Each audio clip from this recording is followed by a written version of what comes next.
একটি ঘড়ির second, minute এবং ঘন্টার কাঁটার কৌণিক বেগের অনুপাত নির্ণয় করি। তো আমরা জানি যে কৌণিক বেগ omega is equal to 2π/t। এখানে এটি হচ্ছে পর্যায়কাল। তো সেকেন্ডের কাঁটার ক্ষেত্রে কৌণিক বেগ নির্ণয় করতে হলে omega S is equal two 2π/ts হবে। এখানে টিএসটা হচ্ছে সেকেন্ডের কাঁটার পর্যায়কাল। আর মিনিটের কাঁটার ক্ষেত্রে যদি কৌণিক বেগ হয় ওমেগা এম, সুতরাং অর্থাৎ 2π/tm, এবং ঘন্টার কাঁটার ক্ষেত্রে কৌণিক বেগ হবে ওমেগা এইচ 2π/th।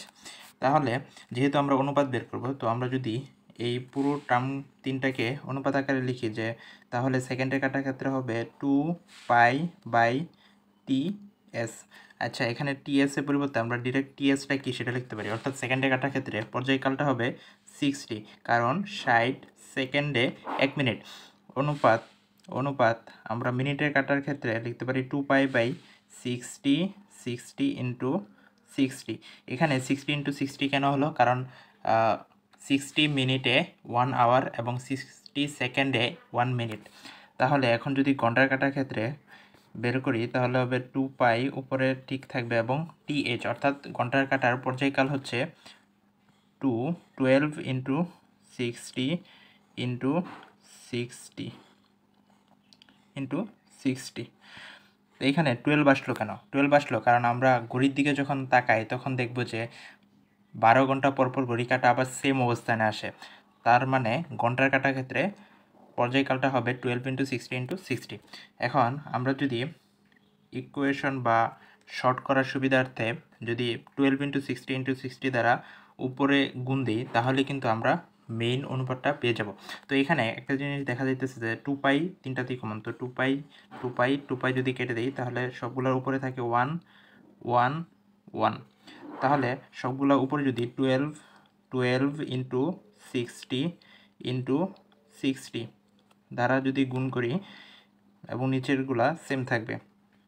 উপরে যদি মিনিটের কাটার ক্ষেত্রে যদি 12 ইন্টু 60 ইন্টু 60 গুণ করি, নিচে 60 ইন্টু 60 ঠিক থাকবে। ঘন্টার কাটার ক্ষেত্রে সেম 12 ইন্টু 60 ইন্টু 60, আর নিচে থাকবে হচ্ছে 12 ইন্টু 60 ইন্টু 60। তাহলে এখানে ঘন্টার কাটার ক্ষেত্রে আমরা দেখতে পাচ্ছি যে নিচে 12 ইন্টু 60 ইন্টু 60 এবং উপরে 12 ইন্টু 60 ইন্টু 60 কাটাকাটি যাইতেছে। তো এখানে থাকবে আমার মূল 1 থাকবে। আর মিনিটের কাটার ক্ষেত্রে থাকবে হচ্ছে 60 ইন্টু 60, উপরে 60 ইন্টু 60 কাটাকাটি গেলে থাকে হচ্ছে 12, এবং সেকেন্ডের কাটার ক্ষেত্রে থাকবে হচ্ছে 60 ইন্টু 60 কাটাকাটি চলে গেলে থাকবে হচ্ছে 12 ইন্টু 60। তো মূল অনুপাতটা হবে 12 ইন্টু 60, অর্থাৎ 720 অনুপাত মিনিটের কাটার ক্ষেত্রে কৌণিক বেগ হচ্ছে 12 এবং ঘন্টার কাটার ক্ষেত্রে হচ্ছে 1।